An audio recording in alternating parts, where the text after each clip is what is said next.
Hello and welcome to another update video about Doge. Doge couldn't really get much higher than the 1.38 Fibonacci extension level yesterday. It was already quite a bit of a rally here, which is currently in 3 waves. I'm talking about the rally from the 20th of March low, where the price formed at the 50% Fibonacci retracement, basically a wave 4 low probably. No? And the idea is that we're now in wave 5. Of C, of circle wave 3. So, and ideally we get at least one more high to complete this structure. So I'm talking about at least one more high to complete wave 5, of circle wave 3. It is possible that we even get 2 more highs. I just want to mention that I looked at the chart and thought maybe, but it's not very clear, maybe this is another 1-2 setup here on the chart. Maybe, But we'll see. I mean, essentially, the support area is clearly defined on the chart. I would like to give it a little bit more space because for me, this move to the upside looks somewhat corrective. Now, if you want a more, let's say, a tight support area, then what we can do, we can just measure the distance from this potential new 1-2 setup or this additional 1-2 setup. And then we're looking for the 50% fib level. So the nearest support really is 19.2 cents, which actually corresponds very well with the 19.3 cent level, the way I've measured it. So it's just 19.3, there seems to be some Fibonacci confluence, and the wave 4 might not even go very deep into the support zone. The move down looks corrective at the moment as well.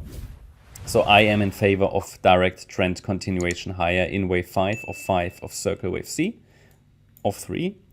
And however, would have to change my perspective if we get a sustained break below the 17.3 cent level, because that's the golden ratio level, and a break below that would make this wave 4 very unreliable.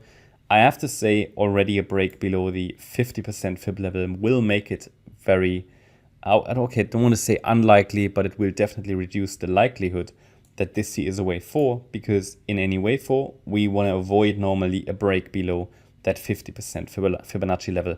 If we get a sustained break below 18.3 cents, I mean, it might still hold here, the golden ratio level. I have to allow for that potential in a 5th wave, especially if or when these subwaves are corrective looking, because it could simply be a diagonal pattern, and in a diagonal, the wave 4 might go down a little lower. But below 17.3 cents, for me personally, it loses the potential to be a diagonal.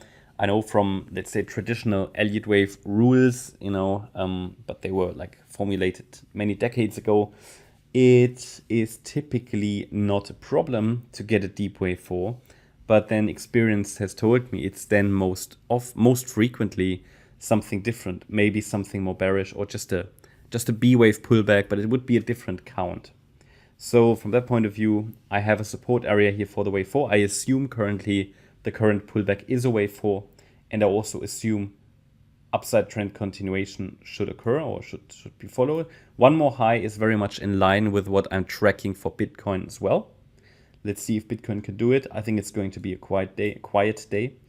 I mean, then looking at the detail here, as you can see, it looks maybe a little bit like a small bull flag or something, but I would argue that a break above the descending trend line here would be a first indication that possibly a low has been put in place in this 4th wave.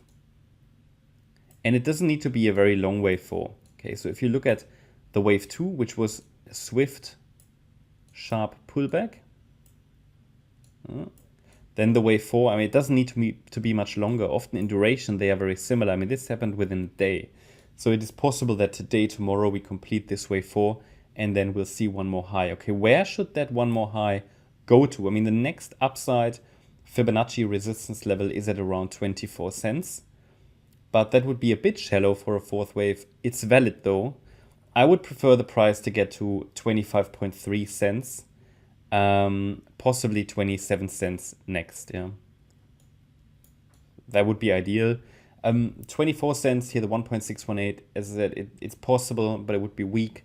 So I always prefer a little bit more of a healthy a little bit more of a healthy fifth wave there. And then as soon as this one is completed, this is where we then need to be watching for a wave 4 pullback, which could be a little bit more substantial, might take it back into the region around maybe 13, 14 cents, the previous swing low here that just formed a few days ago.